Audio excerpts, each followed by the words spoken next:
네, 용해인 의원님. 시간 멈춰주시고 강상문 증인 앞으로 나와주십시오.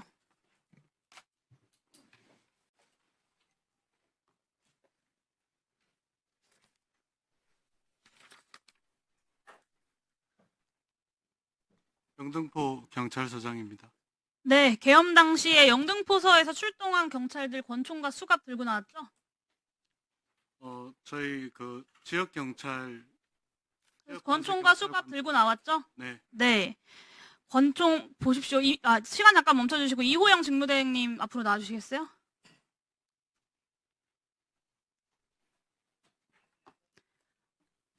차관님, 청장대행님 보십시오. 그 권총 34정, 전자충격기 32정, 가스 분사기 2정, 수갑 71개, 3단봉 70개, 방패 48개. 계엄과 쿠데타 군을 지원하겠다고 경찰이 권총과 수갑을 이만큼이나 들고 국회로 출동을 했습니다.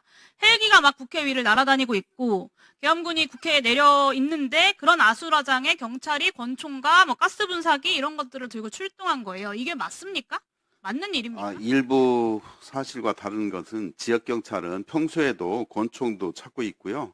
수갑도 거의 차고 원래 첨단보도 범죄방파 있습니다. 직원들이 이렇게 지역 한다는 경찰. 거잖아요. 지역 경찰들이, 지파 경찰들이. 예, 지파 그게 경찰들은 그 원래 차고 사람들이 있는 겁니다. 파출소에서 정위치 근무하면 문제가 없죠. 근데 그 사람들이 다 국회에 무장한 채로 달려오면 의미가 달라지는 거 아니겠습니까?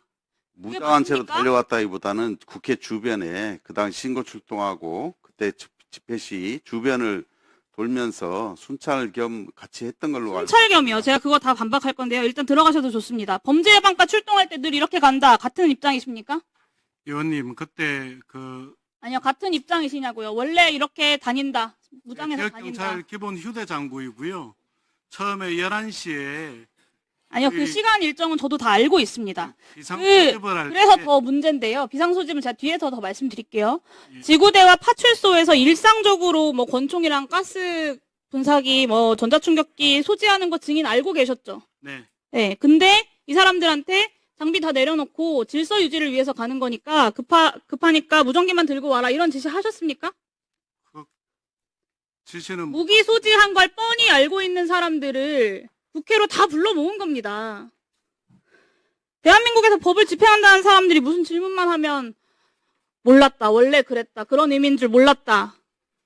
저는 하나같이 변명이 다 똑같은 건 그것 말고는 변명할 게 없어서라고 생각합니다. 의원님 그런 뜻은 그만하겠습니다. 김봉식 증인 앞으로 나와주세요. 강상문 증인 잠깐 대기해 주십시오.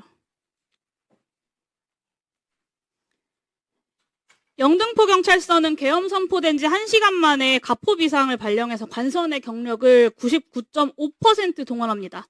비상 소집에 응소한 사람이 916명이에요. 그리고 이 사람들 중에 304명을 국회로 출동시킵니다. 영등포서 가포 비상 관련돼서 본인이든 참모들을 통해서든 영등포 서장에게 가포 비상 지시한 적 있으십니까? 지시한 적 없습니다. 네, 들어가셔도 좋습니다. 강상문 증인 나와주십시오. 본인의 판단인 건가요? 네, 참모들과 의논하고 제가 결정을 했습니다. 네, 본인의 판단으로 916명을 국회로 전부 다 불렀고 그 중에 304명을 국회로 출동을 시켰다는 겁니다. 단계적으로 전 직원을 비상 알고 있습니다. 교통과가 출동하면 어떤 임무를 맡습니까? 당연히 교통 통제를 하겠죠. 네, 그렇습니다. 그럼 형사과가 출동하면 어떤 임무를 수행합니까? 그날 저희 영등포 경찰이 했던 일은 하나같이 다 질서 유지 업무였고요. 기능별로 특별한 임무를 부여하지는 않았습니다. 네, 영등포서에서 무기를 소지하고 있는 범예과 다음으로 가장 많이 출동한 게 형사과예요. 그냥 질서유지 인력이 필요했다면 형사과 말고 다른 과에서 사람들 데려왔어도 되는 겁니다.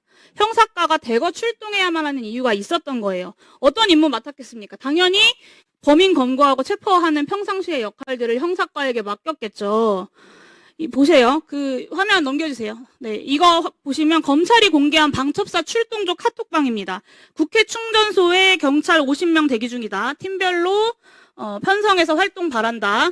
그리고 영등포 형사과 형사 60명이 이미 수소청산소에 이 시간 그 0시 17분에 이미 집결해 있었습니다. 수소청전소는 방첩사가 경찰 체포조를 만나기로 한 곳이었어요.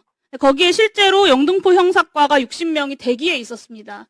이게 그냥 질서 유지를 위해 간 거라는 걸 믿을 수 있겠습니까? 국민들이 보면서?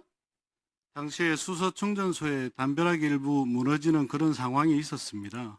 형사과장이 형사 인력을 다 운영을 그때 하다가 당시에 기동대도 어마어마하게 국회 주변에 깔려 있었습니다. 기동대가 계속 그리고 하고 있는 상황이었고요. 모발 대비였으면 여러 곳이 아니라 여럿이 한 곳에 모여 있는 게 아니라 흩어지는 게 맞죠. 그리고 방첩사에서도 경찰 50명이 대기하고 있을 거라고 했고 실제로 60명이 대기하고 있었던 것 아닙니까? 실제로 이제 저 통화를 방첩사와 저희 형사들이 해서 인원을 확인했는지는 알 수가 없는데요.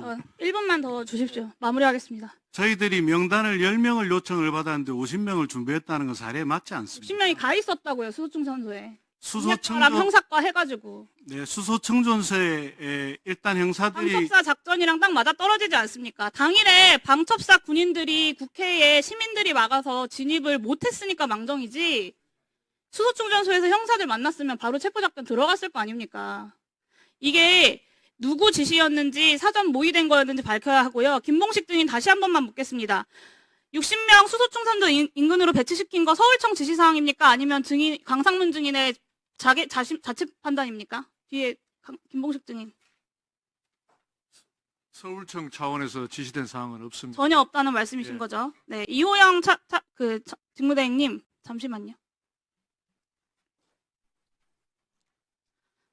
제가 이틀 전에 행안위에서 수사 결과는 결과대로 기다리더라도 경찰 조직 내에 내란에 동조하고 기여한 사람들 직위 해제시켜야 된다라는 말씀 드렸습니다. 그래야 경찰에 대한 신뢰가 회복될 것이다 이런 말씀 드렸어요. 박상민 서장은 물론이고 경기남부청장, 과천경찰서장처럼 내란에 적극 가담했던 관서장들, 청장들 빠르게 직위 해제 조치해 주시길 바랍니다. 조지호 김봉식 청장 말고는 책임 묻지 말자. 이것이 경찰의 태도 아니냐라는 의구심이 남지 않도록 그런 건 아니고요. 수사 결과를 지켜보면서 하는데 의원님 말씀하신 대로 사실 확인을 다시 해보겠습니다. 네, 수고하셨습니다. 윤건영 의원.